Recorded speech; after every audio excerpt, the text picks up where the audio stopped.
What if I told you that the secret to breaking lust doesn't come from trying harder, but from surrendering deeper? And what if an ancient biblical practice, demonstrated by Jesus himself, could begin to break its grip in just 3 days? In Luke 4:1-2, Jesus is led into the wilderness where he fasts for 40 days and is tempted by the devil.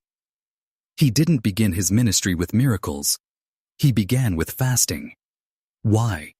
Because fasting is God's preparation for spiritual war. Today, I want to share with you a 3-day biblical fast that has helped thousands defeat lust by realigning their body, soul, and spirit. But before we talk about the fast, we need to understand why most approaches fail. Many people try 3 common strategies. First, avoiding temptation, like blocking websites or avoiding certain situations. It helps, but it doesn't heal the root. Second, they rely on guilt or willpower, trying harder each time they fail. But even Paul said in Romans 7:15, "What I hate, I do."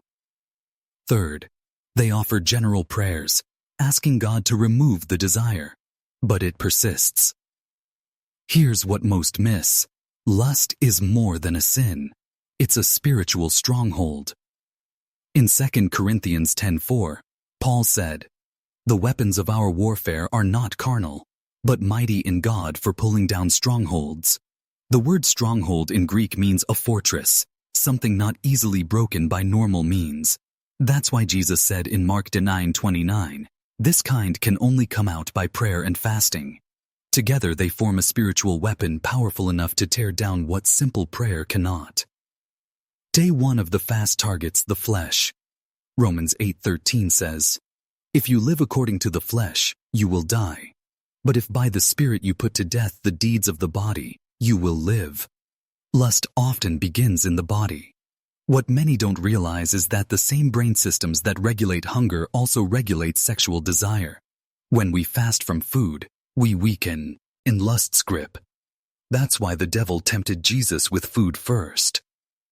Appetite is often the gateway to deeper compromise.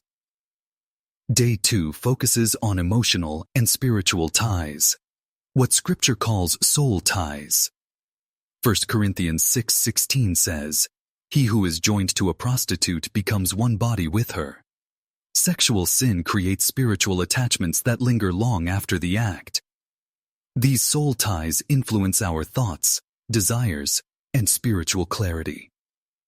Fasting weakens these emotional connections and opens us to healing. On this day, pray through Isaiah 61, freedom for the captives, and ask God to break every lingering tie.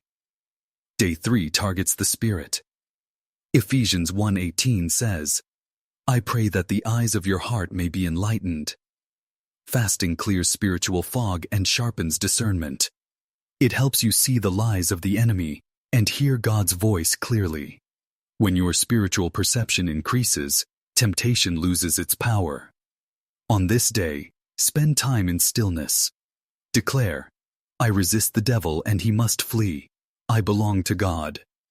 This 3-day fast is not just a discipline, it's a weapon. It aligns your body, soul, and spirit with the power of God. Jesus didn't die to help you manage sin. He came to set you free. And your freedom doesn't have to take years. It can begin today.